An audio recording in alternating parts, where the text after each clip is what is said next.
Hi, I'm Ron Paulk. Okay, the Smart Woodshop, the jigs, the poor man's CNC for making the entire Smart Woodshop are complete. And I'm going to give you a look at them right now. All right, as you know, I'm making all of my own drawers. I'm making the cubbies, and I'm also making some detailing on the drawers. There's going to be a lot of repetition. And a lot of folks out there this day and age like CNC because they put it in the computer and then the machine starts cutting. Well, I have worked with jigs. I don't own a CNC. I have no intention of buying a CNC for a number of reasons. One, it's just another tool to support. They're expensive. If I was going to get one, I'd want to get a 5x10 minimum, and most likely I'd want to get a dual head because I have an opportunity right now to work with a pretty big single head machine, and it is slower than I am. It's tedious to watch it, and you still have to load the machine and you have to brush it off, and it doesn't seem that efficient. I think you got to get into some real production. Now, the advantages for cutting unique shapes or doing artwork, I know a friend of mine has a really nice one. He does some really intricate carving.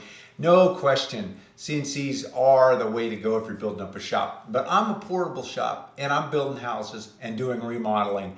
CNCs just don't really have a place for my type of work. So I could take this material into FastCap where I'm getting my benches built and use that machine. But once I build the jigs, I can make these faster than the CNC. Plus, I rip the material to the size with a thin saw blade. The CNC's got a wider cutter and it takes more material, and so you gotta give it a little more room, so there's a little more waste. The jigs that I'm talking about. I've shown you this one before. This one cuts the drawer sides. It is set up to do the tallest one, and then it will also do the standard and the small. So they're all the same width, so I will just simply lay this on top of the sides of the cabinets and just march up and make my cuts. 2 passes on each one because I'll use a router slightly smaller than the actual dado, so I don't have to have an exact size dado. Another way to save money and be more efficient. So I've got a pass and a pass back, and then maybe clean up and then go on to the next and the next. I don't have to think about it. I just lay it on top and make the cut and march it up until I run out of wood to cut. This jig is set up to do the cubbies.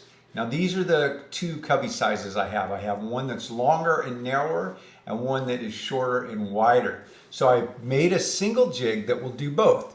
It's long enough to do the long one. It's wide enough to do the wide one. The spacing is the same. I set it up to do this longest one, but I'm going to go ahead and add to this so it will do a full 8-foot piece of plywood, because these cubbies are important. There's so many things that I can do with them. I can make these cubbies. I can make smaller ones to store saw blades, even smaller ones to do sandpaper. They are just incredibly handy. I can put them horizontally the way the cubbies in the trailer are. I can put them vertically and have the 1/4-inch shelving, instead of being dividers, be shelving. So there's just a lot of very creative ways these cubbies can be used and that I have used them. So like I said, I'm going to take this jig, and you see the end one is a little bit wider than the rest, and that's just because that's where the stop is.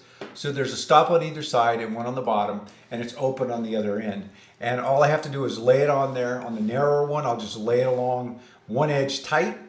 And what I do instead of bothering with clamping is I just drop a couple of screws, probably 2 or 3 screws in, and then I can go at it and it's not going to move. And once you build them, you can use them over and over again, particularly because I don't use pattern cutting bits. Those are the ones that have the bearing on them. You pay for them, you got to get the size you need, and you have to be very careful starting because the blade and the bearing are flush, and so you can cut your jig and mess your jig up. I use pattern guides. They're just a kit you can buy for all the sizes, and once you have a template, it doesn't matter what size you use as long as it's smaller than your cut. So I can use a 1/4-inch or a 3/8. Well, in this case, this is a 1/4-inch, so I'll probably use a 3/16 or even an 1/8. But the nice thing about it is that it doesn't matter the size of the blade. It's just that they just have a size for each blade, and it's the offset's the difference.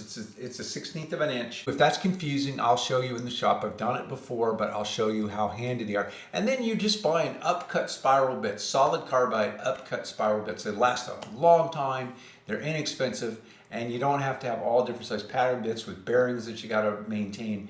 It's just a much simpler way to go, and the only thing is you have to do is know the offset. We have these two jigs, which won't take me that long to build, and they'll be reusable, and I'll be faster cutting than a CNC can cut, and I'll be more efficient with my material as well. The other jig, and this one is just dead simple. It is this piece of 1/2 inch or 3/4, doesn't really matter. And all it is cut so that it is the exact width of this is the drawer bottom here, and I need to cut out this notch. And that is what is going to keep the drawer in place with those stops that I'll be gluing in. So I just need to notch these out. I'm going to rip all of these with the track saw and cross cut them and have a stack of them. All the drawers are identical. All the bottoms are the same size. So all I did was take a piece of plywood and cut it to kind of a random width here. Doesn't really matter. I just wanted it wide enough to put a stop underneath.